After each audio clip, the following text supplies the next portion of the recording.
The first change was so gentle it felt polite. Sunlight lost its sharpness. Shadows softened as if the world had been wrapped in thin cloth. People commented on the pleasant weather, the way afternoons seemed easier on the eyes. No alarms rang, no headlines screamed. The sun did not flare or stutter. It simply began to dim. At first, instruments disagreed. Satellites reported normal output. Models refused to cooperate. Astrophysicists blamed calibration errors in solar cycles. But gardeners noticed tomatoes ripening more slowly. Photographers increased exposure without realizing why. Children drew the sun paler in crayon. Weeks passed. The change crept forward like a tide you only notice when your feet are cold. Days still came, but they felt thinner. Blue skies faded toward gray even when clouds were absent. Winters arrived early and lingered too long. Snow fell where rain used to and did not melt on schedule. The sun was not dying violently. It was growing tired. Governments spoke carefully. Minor fluctuations. Temporary dimming. But energy grids began to strain. Solar farms underperformed. Crops demanded more land for less yield. Forests slowed their breathing. Leaves stayed green longer, unsure when to let go. Animals reacted before data did. Birds delayed migrations. Insects vanished from places they had always thrived. Whales altered routes, following currents that now behaved strangely without the sun's steady push. Life tuned to a constant star began missing notes. Then the color changed. Sunsets lost their fire. Reds dulled to rust. Gold became beige. The sky took on a permanent late afternoon look, as if evening had decided not to leave. Artists mourned quietly. Painters added white to everything, chasing a brightness that no longer existed. As years passed, the truth settled in. The sun was dimming at a rate too slow to panic, too fast to ignore. It was not a supernova, not a sudden collapse. Something in the heart of the star was easing, not failing, like a fire banked, not extinguished. Fusion continued, but less eagerly. A cosmic exhale. Humanity adapted in pieces. Cities brightened themselves artificially.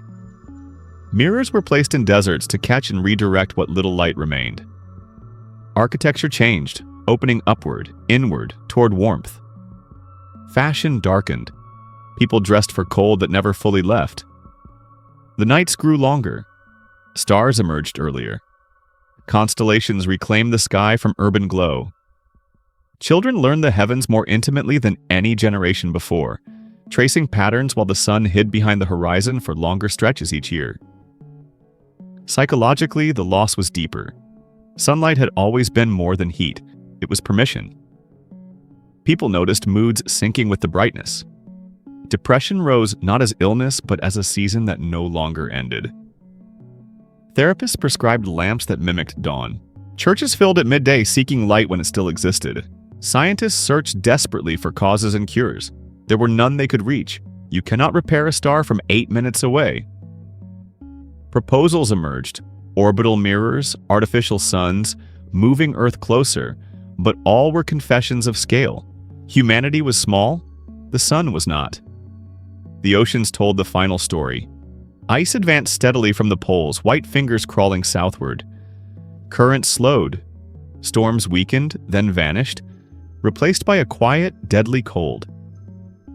Coral reefs faded first, then fisheries.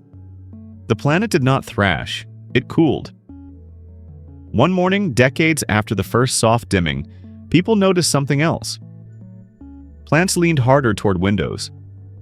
Shadows, when they appeared at all, were faint ghosts. The sun hung in the sky like a memory of itself, smaller, whiter, less commanding. And still it rose. That was the most haunting part.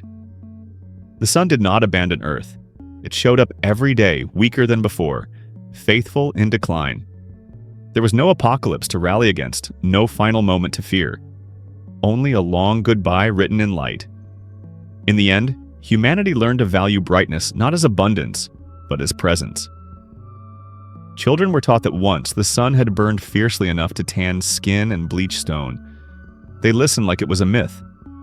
Adults stood in dim mornings and remembered warmth the way one remembers a voice that can no longer be heard. The sun did not explode. It dimmed, and in doing so, it taught the world a harder lesson than destruction ever could. That endings do not always arrive as fire and noise, but sometimes as a slow fading that asks you every day how you will live with less light than yesterday.